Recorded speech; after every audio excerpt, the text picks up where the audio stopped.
So I'm Garrett Tenney here in Chicago. We're covering a really interesting story this week. You've probably heard about it. This massive fraud schemes in Minnesota to the tune of more than $1 billion of your taxpayer dollars. So let's break it down. What exactly did this scheme include? Well, it included several federal programs, and they included meals for low-income children, housing stabilization. This was to help disabled or retired people be able to find and keep housing, and then autism therapy. So for young kids who were diagnosed with autism, this was a program to help get them to be able to get treatment and support that they need. So what happened in each of these federal programs is you had folks in Minnesota who created these shell companies, essentially, and they charged for services they never gave. So for instance, the Meals for Low-Income Children, they provided feeding sites. This was during COVID. They listed addresses that turned out to be parking lots, empty, vacant businesses, and supposedly provided these lists of all these kids that they were feeding that was sometimes thousands more kids than actually lived in that area. So over time, this just grew, and it continued to go on for several years over the course of COVID. In the case of autism therapy, there were cases where the people in charge of these programs, that they had parents enroll their kids to get this therapy, and they gave the parents a kickback. So they said, hey, get your kid diagnosed as having autism, needing to get this therapy, and then when we get paid, we'll give you a little something as well. So all of this together, more than $1 billion federal taxpayer dollars, your money, they went to these things. And what do these folks spend it on? This lavish lifestyle, luxury cars, houses, real estate, trips overseas. Well, now there have been more than 50 people convicted. There is now more than 70 additional people that are charged.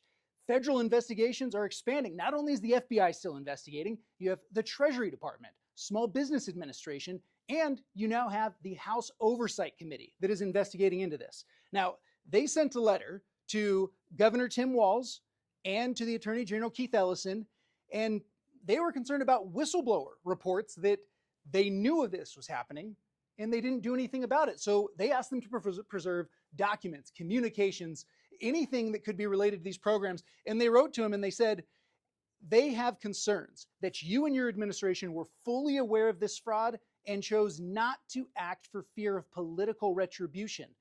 That political retribution they're talking about, that is political retribution from the Somali community. There's about 80,000 Somalis that live in Minnesota. They have become a very powerful and influential, important voting bloc in the state, especially for Democrats. We've had multiple people tell us, if you want to win in Minnesota, you need to win Minneapolis. And in order to win Minneapolis, you have to win the Somali vote.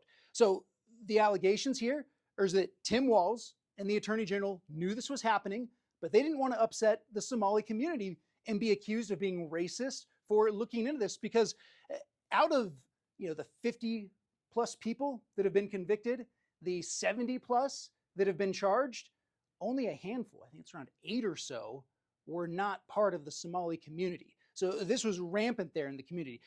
Governor Tim Walz, he says he welcomes these federal investigations, that this is great for them to be looking into, but he is up for re-election. He says there's also politics at play here.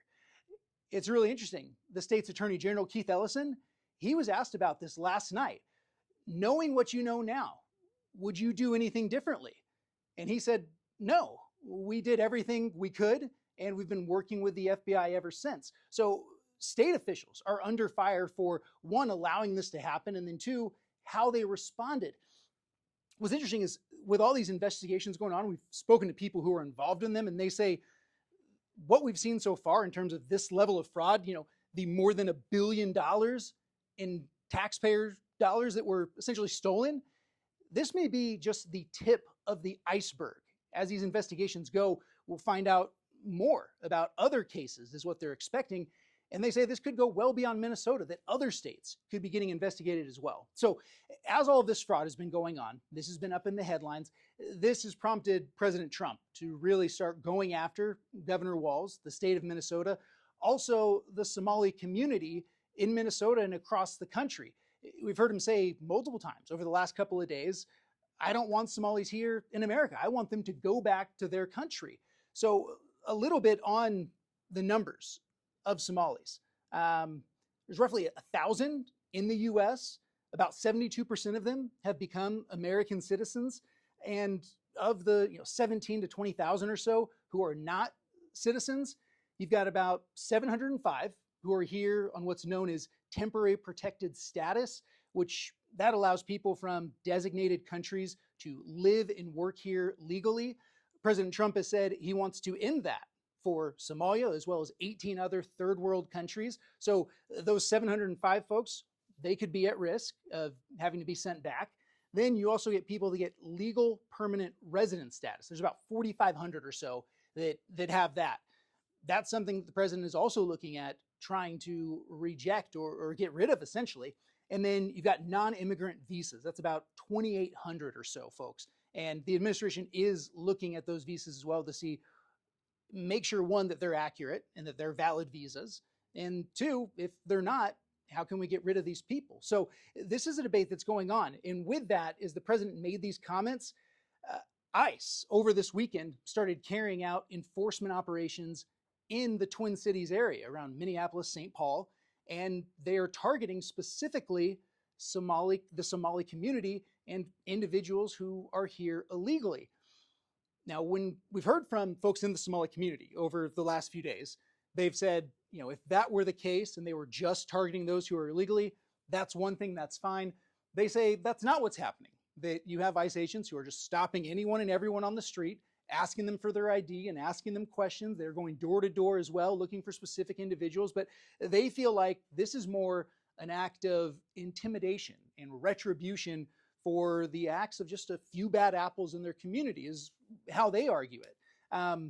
So we have seen this stepped up enforcement presence in Minnesota. This is in response to these fraud cases and to the president saying, these people are bad for our country and they need to go back to Somalia. We also have these investigations that are going on, not only into the cases of fraud, but into the state leaders. What did they know? When did they know it? And why didn't they act? And who else may have known about it? So this is something we're going to be watching going forward over the weeks and months ahead, is what other examples of fraud are coming up, these other programs. How big is this dollar figure going to get of your taxpayer dollars that went missing to these lavish lifestyles, oftentimes going overseas? That's another allegation that's being looked into, is whether or not any of this money that was getting sent back over to folks in Somalia by those who were stealing it, did that end up in the hands of terror groups like Al-Shabaab? That's one of the allegations that's being investigated on the federal level as well. So this is something that's going to be really interesting to keep a track of and watch going forward as these investigations get underway and as they continue to dig deeper to see how widespread is this, how high of a dollar total are we looking at in terms of what was wasted here. And then, of course, the elected officials, what did they know? And did they fail to act? So we're going to be keeping an eye on all of this going forward. Hope you'll stay with us. Take care.